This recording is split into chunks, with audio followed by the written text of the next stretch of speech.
जब तक तुम्हारे घर से ही कोई नहीं चाहेगा कि तुम्हारे घर में क्या हो रहा है क्या नहीं हो रहा है बाहर वाले जाने, तब तक कौन जान पाएगा।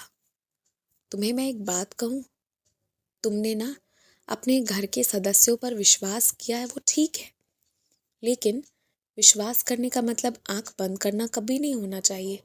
तुम्हें पीछे से ना उनका ध्यान रखना चाहिए, उन पर ध्यान रखना चाहिए कि कौन किससे मिल रहा है, कौन कब घर आ रहा है, किसके करीबी कौन लोग हैं। एक नियम बांधो, जो लोग जहाँ जाते हैं, बच्चे जो स्कूल जाते हों, पढ़ने जाते हों, कॉलेज जाते हों, घर के बड़े जो दफ्तर जाते हों, सब लोग किसके संपर्क में है इस बारे में जरूर जानकारी रखो। मैं तुम्हारे मन में शक पैदा नहीं करवा रहा हूँ, क्योंकि तुम्हारे घर का कोई सदस्य पहले ही गलत रास्ते पर गया था और मैंने उसे सजा दी और वहाँ से हटा दिया। तो वो बात ही खत्म है कि तुम्हारे घर का किसी कुछ भी नुकसान हो ही नहीं सकता मेरे रहते। लेकिन तुम्हारा भी कुछ फर्ज है। तुम्हें क्या करना है, तुम्हें ना हर व्यक्ति किसके करीब है उन लोगों के बारे में जानते हुए उन लोगों से भी थोड़ी बहुत बातचीत रखना है।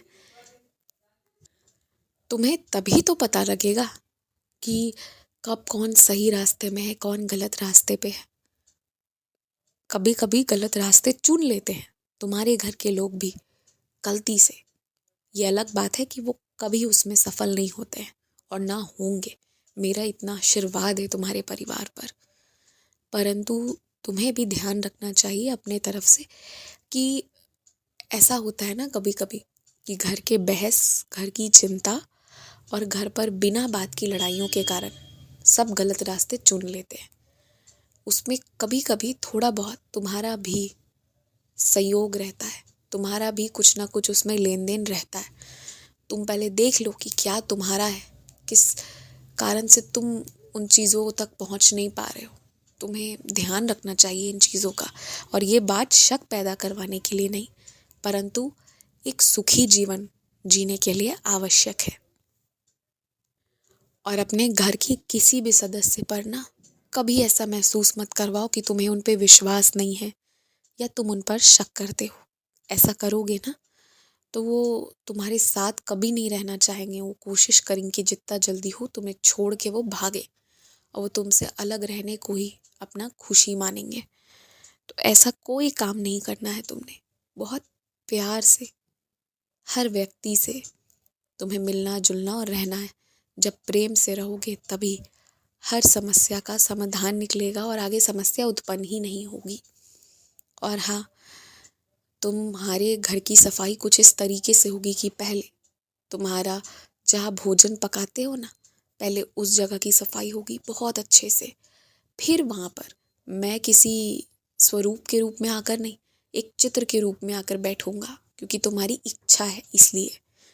क्योंकि मैं दूसरी जगह तुम्हारे घर पर बैठा हुआ हूँ, लेकिन तुम्हारा मन है इसलिए अब मैं वहाँ आऊँगा, पर सफाई हो जाने के बाद अपने आप से। और उसके बाद सारे कमरों की सफाई होगी। उसके बाद तुम्हारे घर पर अतिथियों का आगमन होगा। और क्योंकि वो तुम्हारे घर अतिथि बनकर आएंगे, तो उस वक्त तुम्हें उनकी सेवा करनी है। अतिथि की सेवा करना ही नारायण की सेवा करने समान है। तो उस वक्त तुम्हें उनके साथ बुरा बर्ताव नहीं करना है। उनकी कोई कितनी भी बड़ी गलती क्यों ना हो, तुम्हें उन्हें माफ़ करना है, बहस नहीं करना है। अतिथि का दिल दुखाकर नहीं भेजना है, ये तुम्हें करना है। घर आया अतिथि, घर आया मेहमान ईश्वर है और उसकी सेवा ही तुम्हारा धर्म है, वही करो। और उसके बाद अगर कोई गलती उनसे होती है तो उसे नज़रअंदाज कर देना। खुश रहो, मुस्कुराते रहो। अब सब अच्छा होगा, अब घर में खुशी का माहौल रहेगा।